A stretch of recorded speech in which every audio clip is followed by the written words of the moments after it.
Você vai ouvir agora o Lições Diárias da Bíblia, apresentado pelo Pastor Alberto.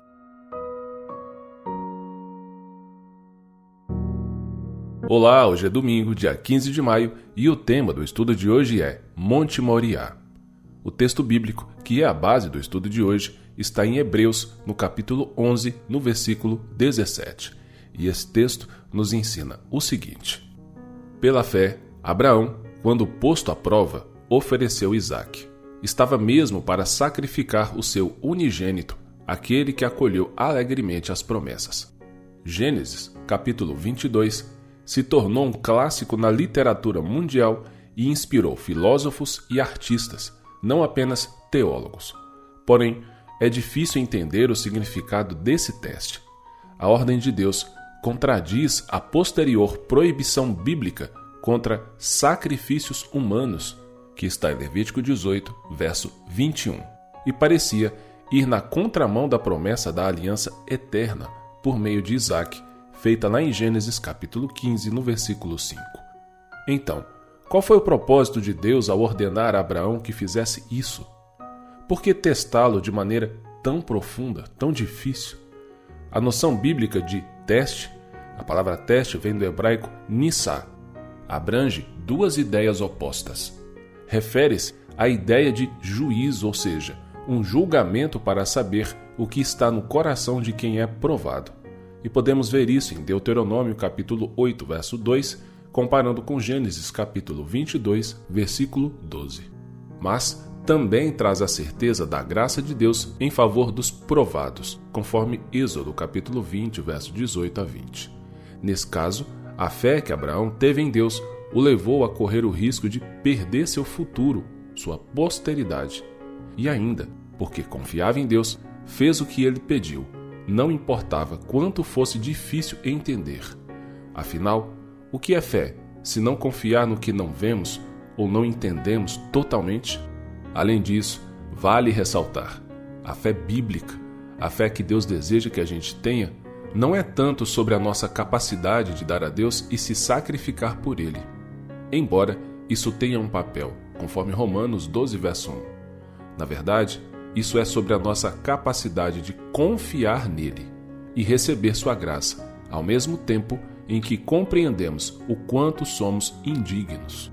Todas as obras de Abraão, sua dolorosa jornada com o filho e sua prontidão em obedecer e oferecer a Deus o melhor de si mesmo, por mais instrutivo que seja, não podiam salvá-lo. E por quê? Porque o próprio Senhor providenciou um carneiro para o sacrifício, o que apontava para a sua única esperança de salvação, que é Jesus Cristo. Abraão deve ter compreendido a graça. Preste bem atenção no que eu vou dizer. Não são as nossas obras para Deus que nos salvam, mas a obra de Deus por nós.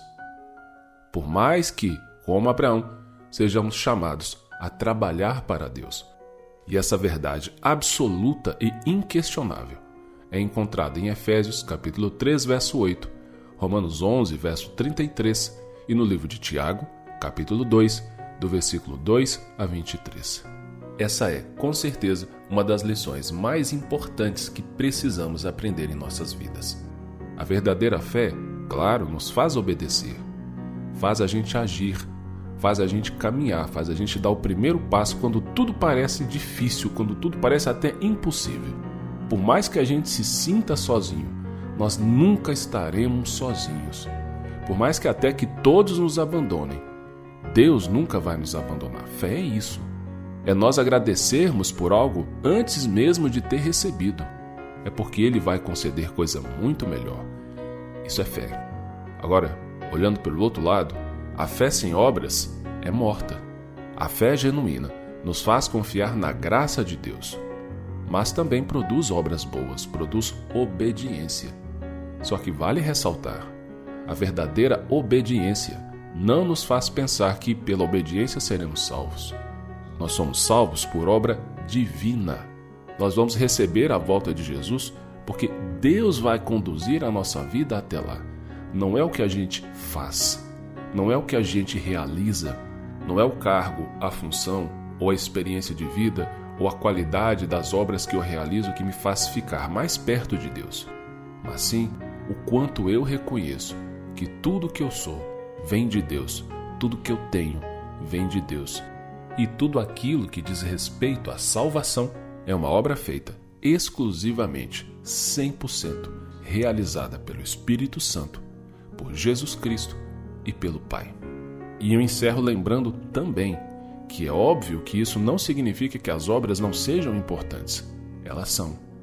Não como um meio para nos salvar, mas uma consequência da salvação que Deus está realizando em nós. Que o Todo-Poderoso Deus te abençoe muito. Que você tenha a mesma fé e a mesma confiança que Abraão teve. E a capacidade de entender.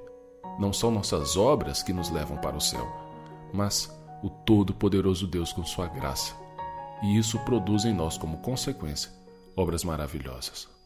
Pergunto para você, você já estudou sua Bíblia hoje? Se não, estude. Todo dia eu faço essa pergunta porque eu tenho a esperança de que você tome a decisão maravilhosa de confiar na Bíblia, de viver o que ela ensina. Por falar na Bíblia, nossa leitura bíblica de hoje, ou nosso ano bíblico, está em 2 Crônicas, do capítulo 17 ao capítulo 20. Um grande abraço, que o Todo-Poderoso Espírito Santo te abençoe muito e com a permissão dele, nos encontraremos em nosso próximo estudo. Até lá!